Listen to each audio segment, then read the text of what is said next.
बजाइए, अभी आधे ताली बज रही है और पीछे के लोग ताली ना बजाओ था, देखो थे और जोरदार बजाइए एक बार, जोरदार ताली बजा करके आचार्य जी का इधर बजावे के बाद सबके ताली बजावे के बाद तरफ से बहुत बहुत धन्यवाद। आचार्य जी आप अपना उचित स्थान लेके आप बैठ जाइए। पूर्व से आयोजित आप हम सेवा समिति के द्वारा जो कार्यक्रम का आयोजन किया गया था, हम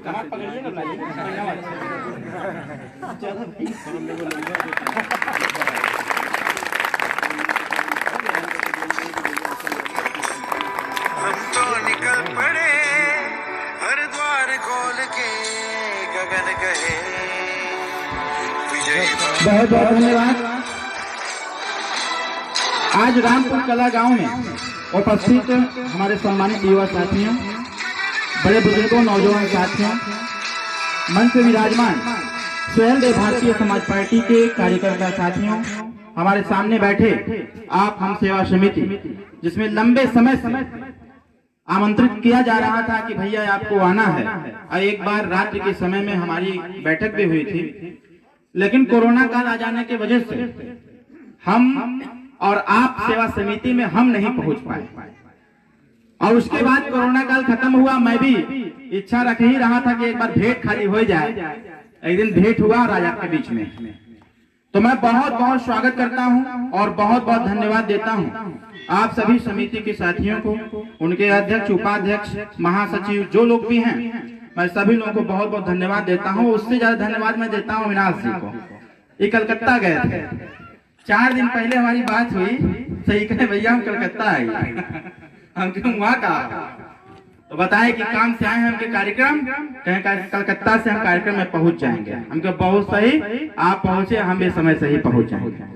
साथियों, आज हम सभी लोग यहाँ पर उपस्थित हैं। पूर्व के तमाम वक्ताओं ने अपनी बातों को रखा, बखूबी रखने का प्रयास लोगों ने किया। मेरा एक छोटा सा आपसे प्रश्न होगा, क्योंकि ये भाषण का क्रम 18 साल से चल रहा है। इस गांव में एक बार नहीं, हमको लगता है कई बार मैं आ चुका हूं, और अंतिम बार जब मैं आया था तो 1700 रुपया लेके भी गया था यहाँ से। 1700 रुपया कहाँ लिया था? उसी पीपल के पेड़ के नीचे और तालाब के किनारे मैंने गाड़ी किया था, 2 ट्रैक्टर, 1 टेम्पू मैंने किया था रैली में जाने के लिए, और आपने 1700 रुपया दिया था। और उसी दिन आपने पता नहीं क्या खिलाया भी था हमको, और खा के फिर दूसरे कार्यक्रम में गया था।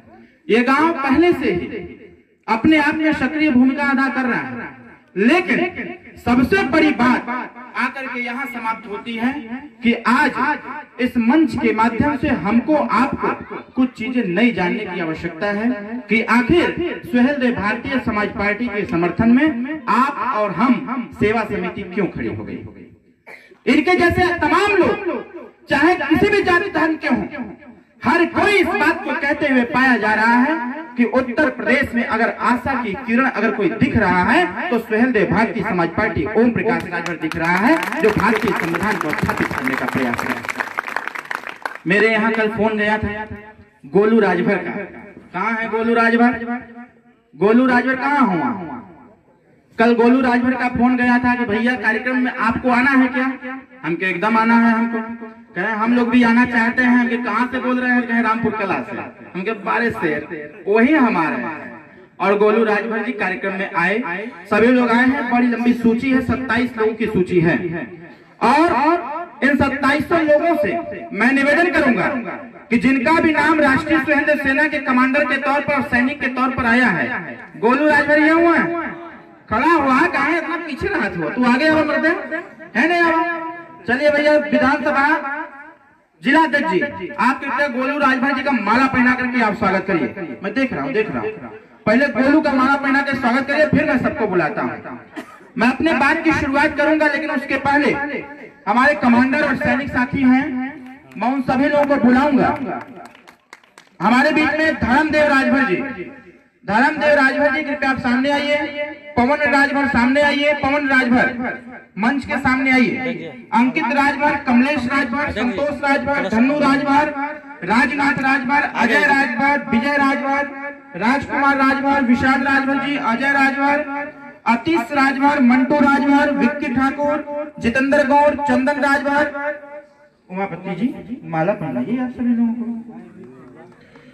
जितेंद्र गौड़, चंदन राजभर, राजेश राजभर, संदीप गौड़, चुन्नू गौड़, छठू राजभर, करण गौड़, अनीश ठाकुर, विशाल शर्मा, प्रभु राजभर, अनुज राजभर, सुमंत राजभर, ये हमारे राष्ट्रीय स्वयं सेना के कमांडर और सैनिक साथी हैं।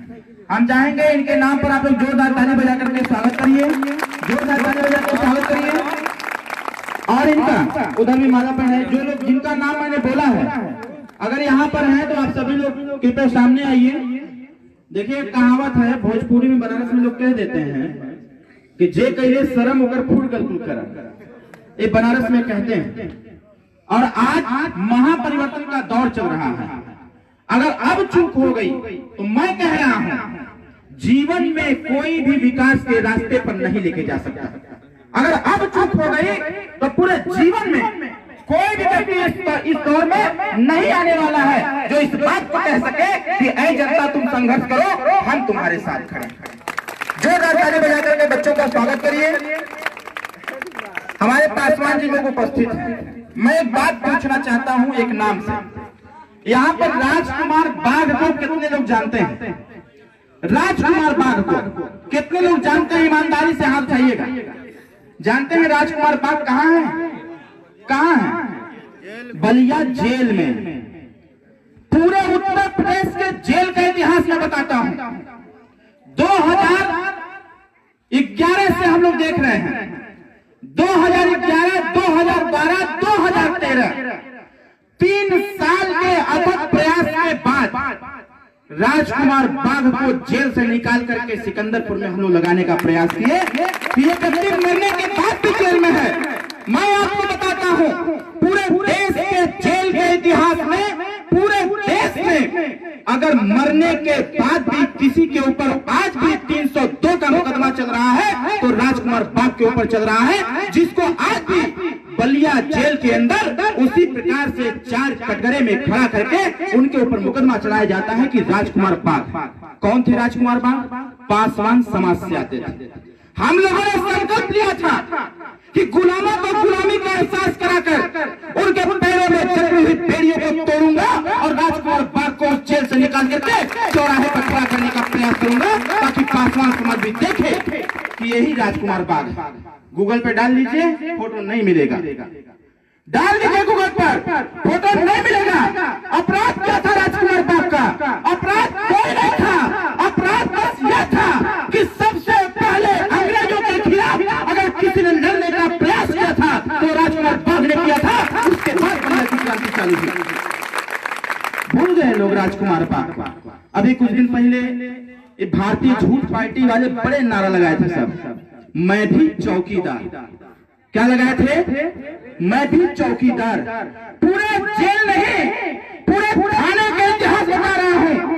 पूरे उत्तर प्रदेश के थाने को छान मारिए, आप जब उसको देखेंगे डाटा तो उसमें चौकीदार कोई राजभर नहीं, कोई ठाकुर नहीं, कोई ब्राह्मण नहीं, कोई पिंड नहीं, कोई पाल नहीं, कोई प्रजापति नहीं। अगर उस थाने का चौकीदार कोई था तो उसका नाम पासवान समाज था। पासवान समाज का बेटा चौकीदार था।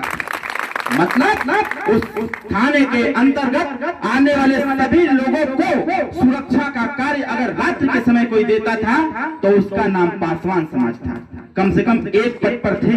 और आज इतना विकास हुआ, इतना चाक का विकास हुआ कि पूरे उत्तर प्रदेश के मैक्सिमम थानों पर से पासवान भाई जो चौकीदारी का कार्य करता था उसको भी निकाल के बाहर कर दिया गया कि तुम चौकीदार नहीं, तुम चोर हो, इसलिए हम तुमको थाने में रहने का इजाजत नहीं देंगे। साथियों, सबसे बड़ी समस्या इस बात की, ये मैं भी चौकीदार वाली बात कहां से आ गई?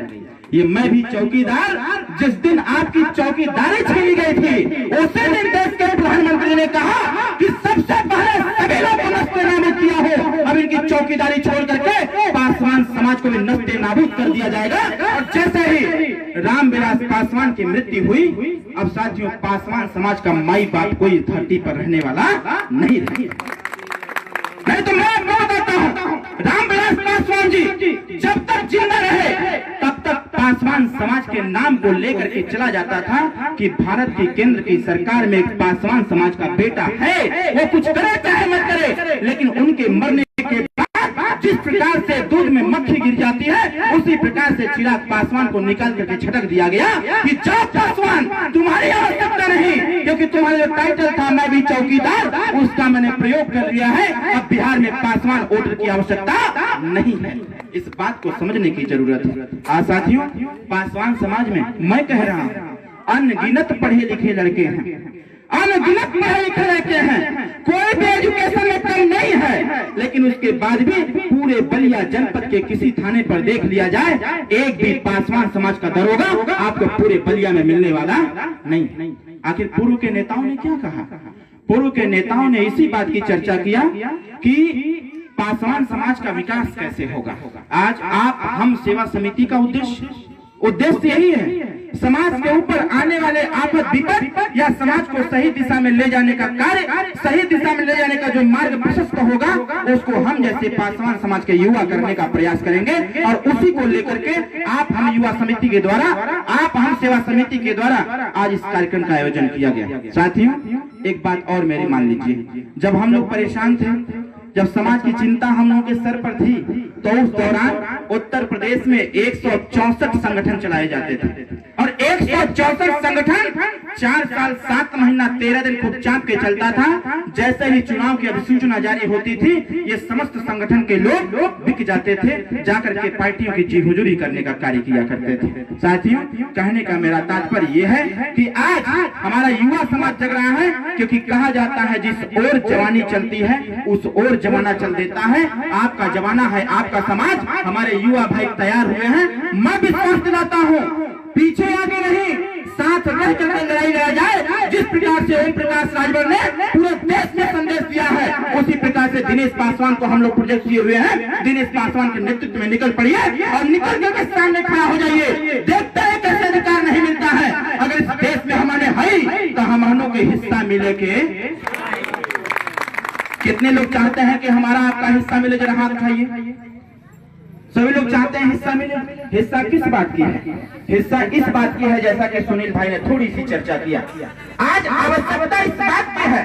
भारतीय संविधान डॉक्टर भीमराव अम्बेडकर साहब ने जो देने का प्रयास किया, उन्होंने फंडामेंटल राइट देने का प्रयास किया कि इस देश में रहने वाले जो निम्न वर्ग के लोग हैं, उनको ऊपर उठाने के लिए उनका मूलभूत अधिकार होगा कि उनको जीवन यापन करने के लिए, इस धरती पर विचरण करने के लिए उनको रोटी, कपड़ा, मकान, शिक्षा और दवाई की व्यवस्था होनी चाहिए। लेकिन आज हम और आप खूब चाप के पढ़ लिए, पढ़ने के बाद आरक्षण का कोई मतलब नहीं निकल रहा है। आरक्षण 27% के बाद 23%, उसके बाद भी कोई मतलब नहीं निकल पा रहा है। इसी चीज को लेकर के ओम प्रकाश राजभर ने कहा कि आरक्षण तो हमको 1952 से मिल रहा है, उसके 1992 से मिल रहा है, लेकिन उसके बाद भी आखिर समाज के बच्चे क्यों आगे नहीं जा पा रहे हैं? इसीलिए साथियों, हम लोगों ने कहा कि जब तक आरक्षण में डिवाइडेशन नहीं होगा, उसका वर्गीकरण नहीं होगा, तब तक पासवान समाज, चाहे बिंद समाज, चाहे केवट समाज, चाहे पाल हो, चौहान हो, कुशवाहा हो, यादव हो, चाहे किसी जाति के हो, इन लोगों को अधिकार मिलने वाला नहीं है। इसीलिए साथियों, सामाजिक न्याय समिति की जो रिपोर्ट है, उस रिपोर्ट को हम सभी लोग पूरे दमखम के साथ उसको लागू कराने का प्रयास कर रहे हैं। आज आवश्यकता किस बात की? हमारे समाज को लोग कहते थे कि ये राजभर समाज दारू पीने वाला समाज है, ये राजभर समाज रात को चोरी करने वाला समाज है, ये राजभर समाज ताल में जाके मछली मारने वाला समाज है। आज वही कहने वाले लोग इस बात को चट्टी और चौराहे पर कहते हुए पाए जा रहे हैं कि ये भड़वा नहीं, ये राजभर समाज है, जो चक्रवर्ती सम्राट राष्ट्रवीर राजभर महाराजा सुहेलदेव राजभर के वंशज है, ये कहते हुए पाया जा रहा है। इसलिए जितने भी विचलित लोग हैं, जो भी वंचित लोग हैं, चाहे किसी जाति धर्म के हों, चाहे किसी समाज के हों, उन सभी लोगों को हम लोग एकत्रित करके इस वर्तमान सरकार को नस्ते नाबूद करके अपनी सरकार बना करके हम बराबरी का हिस्सा देना चाहते हैं कि यहाँ अगर तुम्हारी हिस्सेदारी 3% है तो 100 IAS की भर्ती होगी, उसमें 3 पासवान समाज का बेटा IAS रहेगा, उसका सीट कोई नहीं छोड़ेगा। की भागीदारी हम लोग देना चाहते हैं। भागीदारी संकल्प मोर्चा का उद्देश्य आज बहुत खुशी की बात है कि कम से कम अविनाश भाई जैसे आज नहीं तो कल नहीं तो परसों, जिस प्रकार से कहा जाता है, जब शांत तालाब में एक कंकड़ का पत्थर मारा जाता है तो उससे जो लहर उठती है, जब तक वो किनारे नहीं लग जाती है तब तक लहर चलती रहती है। उसी प्रकार से आज पासवान भाइयों ने जो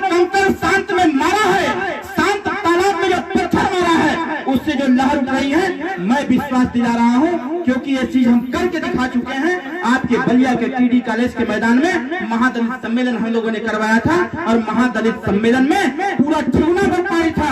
उसके बाद ये बलिया जनपद के पासवान लोग जुट करके इस चीज को साबित करने का प्रयास किए कि ओम प्रकाश राजभर तुम संघर्ष करो, हम तुम्हारे साथ हैं। आज उसी का नतीजा है कि हमारे बीच में हाकिम पासवान जैसे लोग जिला पंचायत सदस्य का चुनाव लड़ते हैं और जीत करके आपके जिले की पंचायत में जाते हैं। रामदहन पासवान जैसे लोग चुनाव लड़ते हैं पार्टी से और चुनाव लड़के पूरे उत्तर प्रदेश में सबसे ज्यादा वोट से जीतने वाला कोई व्यक्ति है तो उसका नाम रामदहन पासवान, वो जीत करके पासवान समाज का सम्मान बढ़ाने का कार्य करता है। 2012 के चुनाव में विधानसभा जखनिया से सबसे पहला अगर किसी का टिकट दिया गया तो रामदहन पासवान को खड़ा करके बताया गया कि जाओ तुम्हारी भी हिस्सेदारी है, जाकर के लड़ाई लड़ने का प्रयास करो, जीत करके सदन में जाया जाएगा और सदन में जाकर के आवाज लगाया जाएगा। ये देश में पासवान समाज अगर रहता है तो उसका भी अधिकार इसको मिलना चाहिए। साथियों, मैं आज निवेदन करता हूँ आपसे पासवान भाइयों, आने वाले समयों में जब भी राजनीतिक अवसर राजनीतिक लाभ लेने का आपका मन कर दे तो मैं कह रहा हूँ बिना हेजिटेशन के, बिना हिचकिचाहट के सुहेलदेव भारतीय समाज पार्टी का दामन थाम लेना, चाहे जहां तक जाना चाहते हो साथियों वहां तक चलो, तो आपको कोई रोकने वाला नहीं होगा, आप हमेशा आगे बढ़ते रहो। क्योंकि आज आवश्यकता इसी बात की है, जो वंचित वर्ग के लोग हैं, वंचित समाज के लोग हैं, आज कुछ लोग अवसर पा जाते हैं और संपूर्ण लोग उससे वंचित रह जाते हैं। कुछ लोग मजबूत हो जाते हैं और संपूर्ण लोग उससे वंचित रह जाते हैं। जब तक संपूर्ण लोग संपूर्ण रूप से जब तक वो सक्षम नहीं होंगे तब तक साथियों पूर्ण विकास का नारा हम नहीं दे सकते हैं। इसलिए आवश्यकता है कड़ी से कड़ी जोड़ करके हम सभी लोग संगठन को मजबूत करें और संगठन को मजबूत करके हम लोग आगे बढ़ने का संकल्प ले साथियों, तब जाकर के आपकी विचारधारा और हमारी विचारधारा मिल करके एक साथ खड़ी हो सकती है। नहीं तो जिस प्रकार से सामंतवादियों की सोच है डिवाइड एंड रूल, उसी प्रकार से हमको आपको बांटते रहेंगे कि ये तो राजभर है, ये तो बिंद है, ये तो गोण है, ये तो पाल है, ये शर्मा है, ये नाई है, ये यादव है, ये ब्राह्मण है, ये ठाकुर है, ये बावन है, ये चमार है, ये पासवान है, ये पाल है। ये तमाम तरह की चीजों में हमको आपको बांट करके और जाति की नारा दे करके हमको आपको बांट देंगे और बांटने के बाद चुनाव आएगा 5 साल बाद, जो भी आएगा 1 साल बाद उसमें लड़ लेंगे, लड़के फिर सरकार बना लेंगे। उसके बाद कहेंगे कि बनत रहल तब बनत रहल, अब ना बनी हमरे तोहरे और रंज रहा चाहे खुशी रहा। ऐ पासवान भाई तू अपने घरे हम अपने, इस बात को समझने की आवश्यकता है। आज साथियों सबसे महत्वपूर्ण है, समाज विकास के रास्ते पर जाएगा तब जब आपका बेटा और बेटी पढ़ेगा तब। इस चीज को करने के लिए माननीय नेताजी ने सदन में आवाज लगाया कि जब तक उत्तर प्रदेश के स्कूलों में कक्षा 1 से लेकर के MA तक बिना पैसे में पढ़ाने की व्यवस्था नहीं होगी तब तक गांव के गरीबों के बच्चों में शिक्षा आने वाला नहीं है, वो नौकरी की तरफ जाने वाले नहीं। आज आवश्यकता किस चीज की? अगर देश में 1 नेशन 1 इलेक्शन की बात हो सकती है, मतलब एक राष्ट्र एक चुनाव की बात हो सकती है, 1 नेशन 1 बैंक की बात हो सकती है, एक राष्ट्र एक बैंक की बात हो सकती है, तो सुहेलदेव भारतीय समाज पार्टी ओम प्रकाश राजभर यही कह रहे हैं कि अब उत्तर प्रदेश नहीं देश स्तर पर अगर 1 नेशन 1 इलेक्शन की बात हो सकती है तो 1 नेशन 1 एजुकेशन की बात होनी चाहिए, एक राष्ट्र एक शिक्षा की बात होनी चाहिए, ताकि गरीब और अमीर का बेटा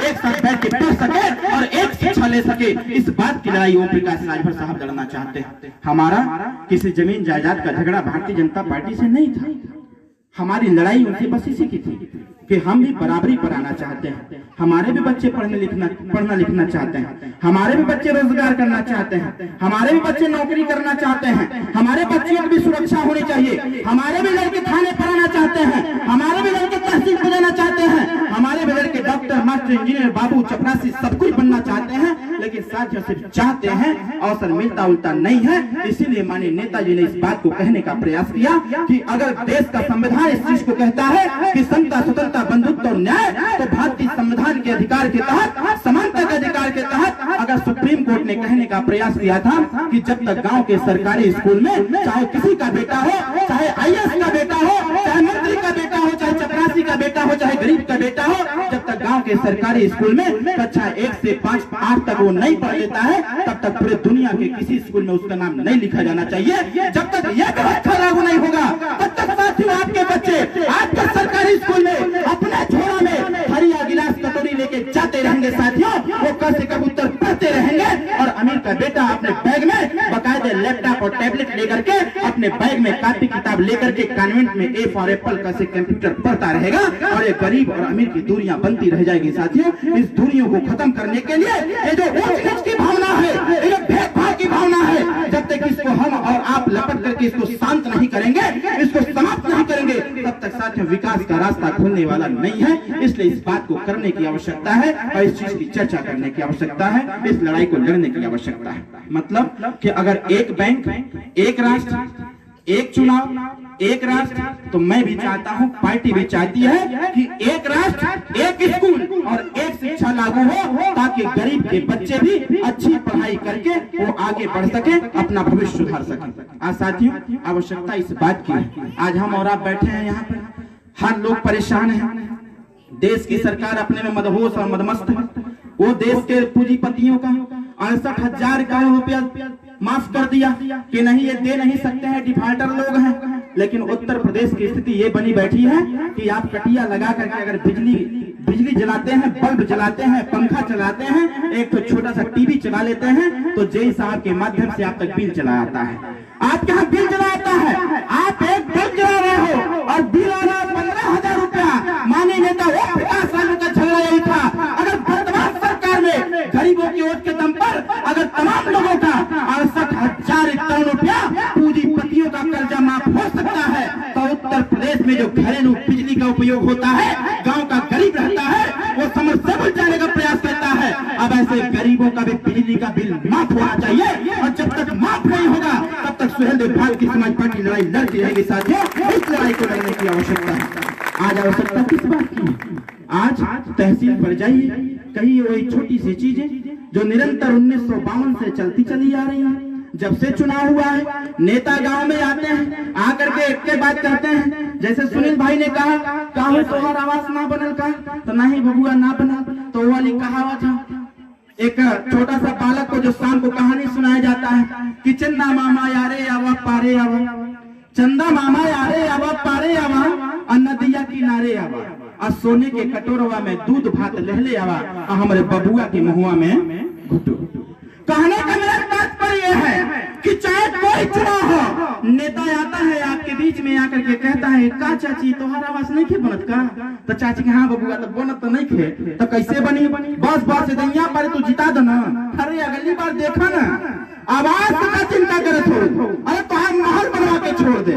ओकरे बाद गांव में पहुंचना, रास्ता ना बाटे के पहुंचे नेताजी मीटिंग में अपना का बात भाई रास्ता नहीं खे बनत। अच्छा ऐसा बात बा, आज तक ना बनल ना बनल ना। वो चाहे भाजपा के नेता काहे ना हो, जेकर 5 साल सरकार चल चुकल हो, वो कहा था का बताई रास्ता बनबे ना कर। अरे का बताई नेताजी रास्ता तो बनबे ना कर, चला छटकौनो बात ना हो। एदैया पारे फिर जितवावा, एदैया पारे फिर जितवावा। अगली बात एकदम पक्का हो के बन जाए। जैसे निरहुआ अच्छे गाना गईले रहे, याद हो गनवा होकर निरहुआ अच्छे गाना गईले रहे कि गावे गावे बिजली का तार दौड़ाएंगे और जो कोई नहीं किया है वो हम ही करके दिखाएंगे। केसमई भाजपा वाले करत हुआ सब, जेकर नाम हमने रखले है ना भारतीय झूठ पार्टी। का है नाम? भारतीय झूठ पार्टी। झूठ पर झूठ, झूठ पर झूठ, झूठ पर झूठ बोल करके लोग अपन काम निकालत हुआ। अब पहले हल्ला भला है, भाजपा वाले कहना अरे गरीब भाइयों जाओ सरकार करके जन सेवा केंद्र पे खाता खुलवाओ। अब जनता टूट पड़ल एकदम, लेके Aadhaar card, PAN card, ration card पहुंचल बा, मारी मारो होत बा कि पहले हम ओकरे बाद अब कौन दुकानदार बहुत परेशान बागे नहीं सावत जा, सबका खाता खुली। अब सब तक जीभी पर से पानी गिरत बा कि बस खाता खुलत नहीं कि 15 लाख खैले वाला है, खाता खुलत नहीं कि 15 लाख हवे वाला बा। अब एवं मारी मारा हो जात बा, गाली गलौज हो जात बा, गिरत बा, उठत बा, करात बा, और करते करते खाता खुल जात बा। और खाता खोलवा करके इंतजार होत बा का मोदी जी कहिया, बस इंतजार करे के बा। 14 बीत गई, फिर उसके बाद जनता पूछो का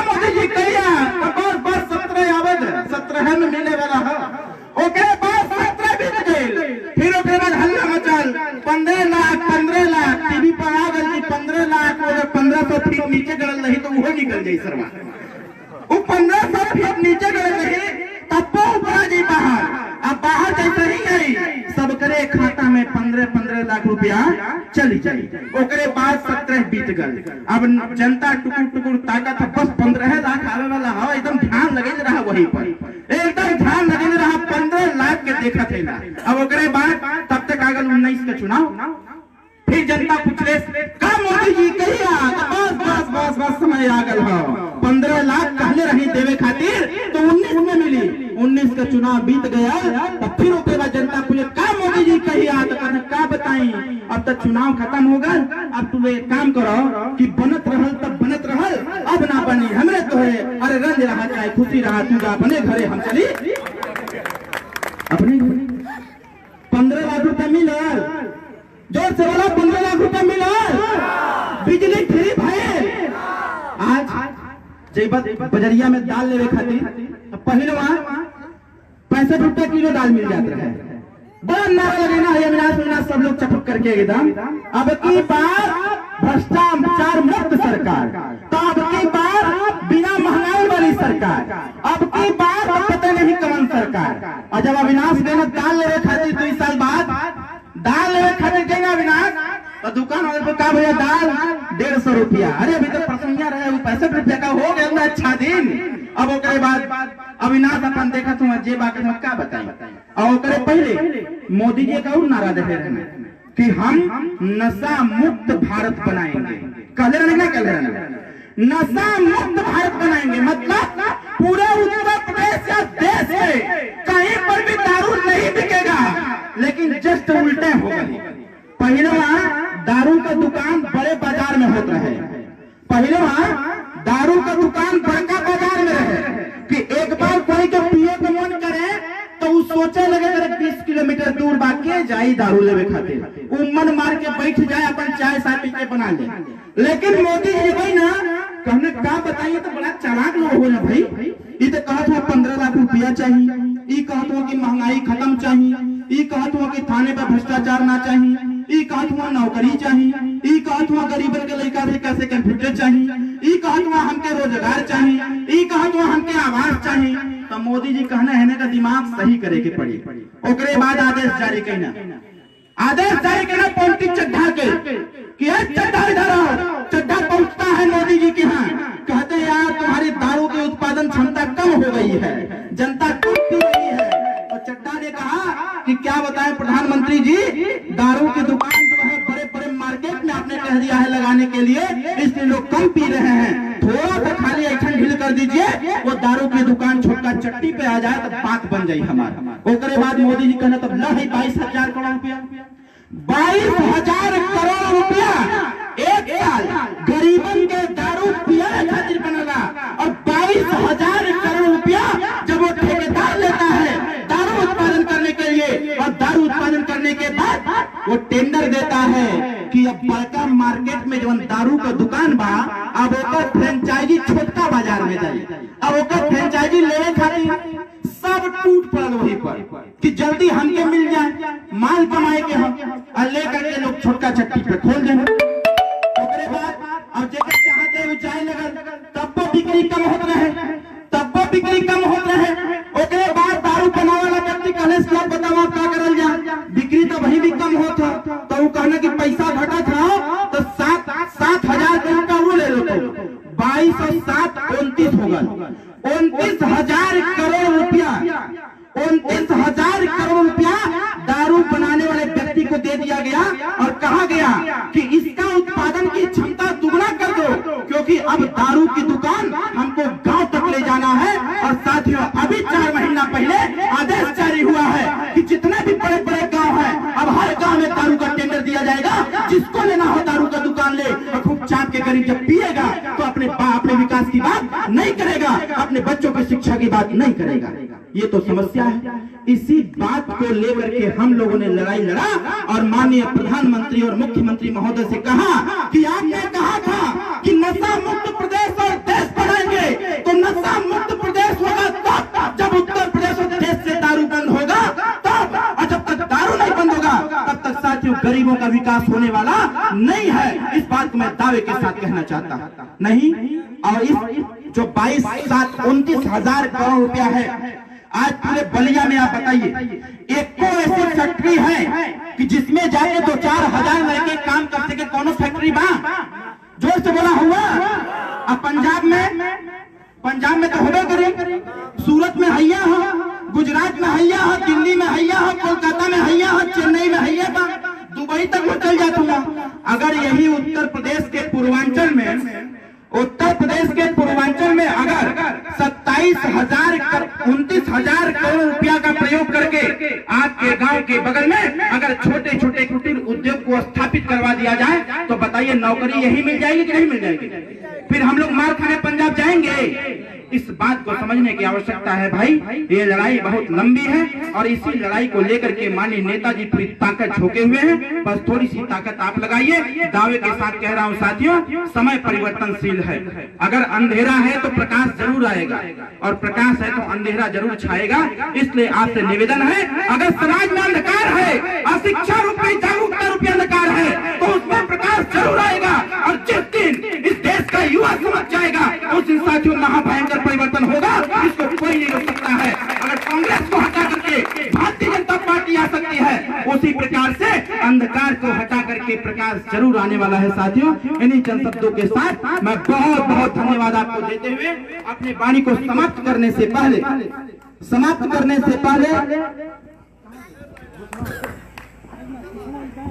दीजिए।